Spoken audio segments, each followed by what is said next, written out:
أعوذ بالله من الشيطان الرجيم بسم الله الرحمن الرحيم إن ربك يعلم أنك يقوم أدنى من ثلثي الليل ونصفه وثلثه وطائفة من الذين معك والله يقدر الليل والنهار علم أن لم تحصون فتاب عليكم فاقرؤوا ما تيسر من القرآن علم أن سيكون منكم مرضى وآخرون يضربوا في الأرض يبتغون من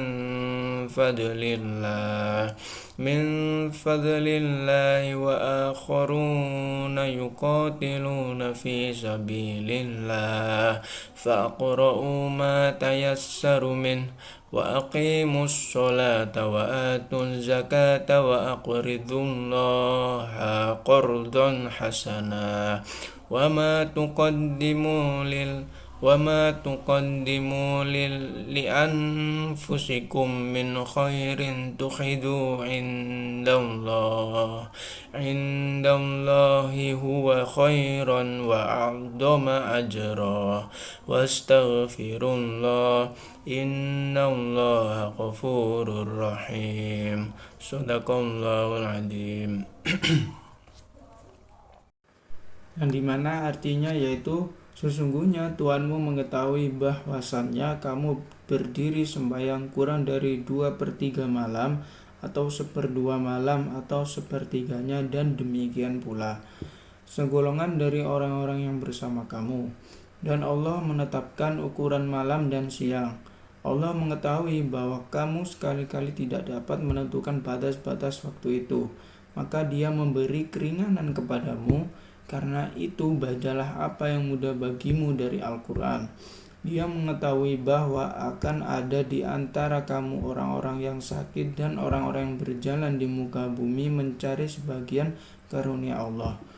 Dan orang-orang yang lain lagi berperang di jalan Allah.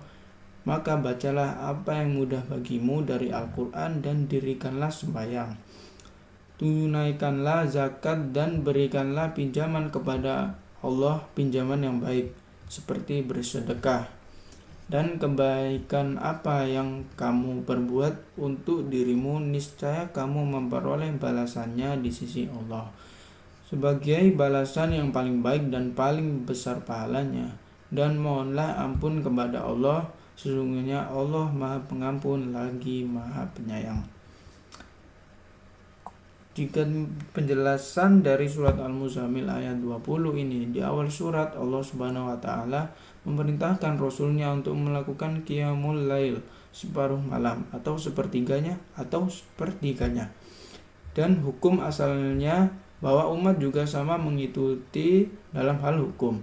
Kemudian disebutkan dalam ayat ini bahwa beliau melakukan hal itu dan diikuti pula orang-orang mukmin yang bersamanya. Akan tetapi, karena ditentukan batas-batas waktu yang diperintahkan itu menyulitkan manusia, maka Allah memudahkannya dengan semudah-mudahnya. Dia berfirman, Allah menetapkan ukuran malam dan siang, yakni Dia yang mengetahui ukuran keduanya, malam dan siang, yang berlalu daripadanya dan yang masih tersisa. Yakni kamu tidak mengetahui, maksudnya yakni kita tidak mengetahui batas-batas atau ukuran yang tepat tanpa lebih dan kurang. Karena demikian dibutuhkan sikap jaga dan perhatian lebih. Maka Allah Subhanahu wa taala meringankan dan memerintahkan dengan yang mudah bagi mereka yang lebih dari ukuran yang ditentukan maupun kurang, yakni yang kamu ketahui dan tidak memberatkan kamu. Oleh karena itulah orang yang sholat di malam hari diperintahkan melakukan selamanya, menjadi semangat untuk kita tetap beriman. Ketika sedang lemah seperti ngantuk atau tidak bisa bangun, maka hendaknya ia istirahat dan melakukan sholat dengan tenang dan kondisi segar. Selanjutnya yaitu Allah Subhanahu wa taala menyebutkan sebagian sebab mengapa diberi keringanan, di mana mereka kita kesulitan melakukan sholat di 2/3 malam, separuhnya atau di sepertiganya. Oleh karena itu, hendaknya ia melakukan sholat yang dirasanya mudah, dan ia pun tidak diperintahkan sholat sambil berdiri ketika sulit melakukannya. Bahwa ini untuk orang yang memiliki kekurangan, yaitu seperti tidak bisa berdiri. Bahwa kalau ia kesulitan melakukan sholat sunnah, maka ia boleh meninggalkannya dan ia akan mendapatkan pahala seperti yang dilakukannya ketika sehat. Dengan berdagang dan lain-lain agar mereka tidak meminta-minta kepada manusia. Mereka orang-orang musafir sangat layak diberikan keringanan. Oleh karena itu, ia boleh mengqashar atau mengurangi sholat yang 4 rakaat menjadi 2 rakaat dan boleh menjamak menggabungkan dalam satu waktu. Allah Subhanahu wa Ta'ala menyebutkan 2 keringanan. Yang pertama, keringanan untuk orang yang sehat lagi mukmin tidak safar dengan memperhatikan waktu semangatnya tanpa ditentukan batasannya. Dan sebaiknya ia memilih waktu sholat yang utama, yaitu sepertiga malam. Yang kedua, keringanan untuk orang yang sakit dan musafir, baik safarnya untuk berdagang atau beribadah seperti berperang atau berjihad, berhaji dan berumroh dan lain-lain. Maka ia memperhatikan keadaan yang baik yang tidak membebaninya dan tidak menyulitkannya. Dia tidak menjadikan kesempitan dalam agama ini. Jadi Allah ini tidak memberi kita untuk menyulitkan dalam melakukan ibadah. Maka perhatikan bahwa Allah juga memudahkan syariatnya, memperhatikan keadaan hambanya, serta kemaslahatan agama, badan dan dunia mereka.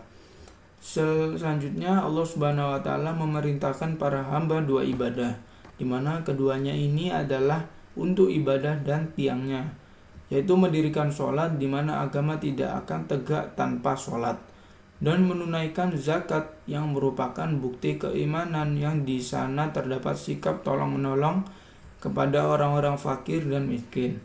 Di dalam sholat terdapat perbuatan ihsan yang dalam beribadah kepada Allah, dan di dalam zakat terdapat ihsan kepada hamba Allah Subhanahu wa Ta'ala. Dengan mengerjakan rukun, syarat dan penyempurnaannya dengan niat mengharap ridha Allah Subhanahu wa Ta'ala dan dengan hati yang rela dan ikhlas. Termasuk pinjaman yang baik adalah sedekah yang wajib dan sunnah. Selanjutnya Allah Subhanahu wa Ta'ala mendorong untuk mengerjakan kebaikan secara umum dan melakukannya. 1 kebaikan dibalas 10 kebaikan, kemudian menjadi 700 dan seterusnya, sampai kelipatan yang banyak sesuai niat dan manfaat yang dihasilkan. Wallahu a'lam. Dalam berperintah beristighfar setelah perintah mengerjakan ketaatan dan kebaikan terdapat faedah yang besar. Hal itu karena seorang hamba tidaklah lepas dari kekurangan dan kesalahan dalam mengerjakan perintah Allah. Bisa saja kita tidak mengerjakannya sama sekali atau mengerjakannya dengan tidak sempurna.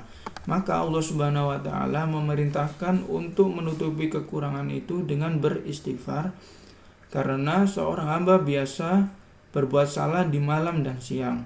Maka jika tidak mendapatkan rahmat Allah dan ampunannya, tentu ia akan binasa. Sekian dari saya. Wallahu a'lam. Wassalamualaikum warahmatullahi wabarakatuh.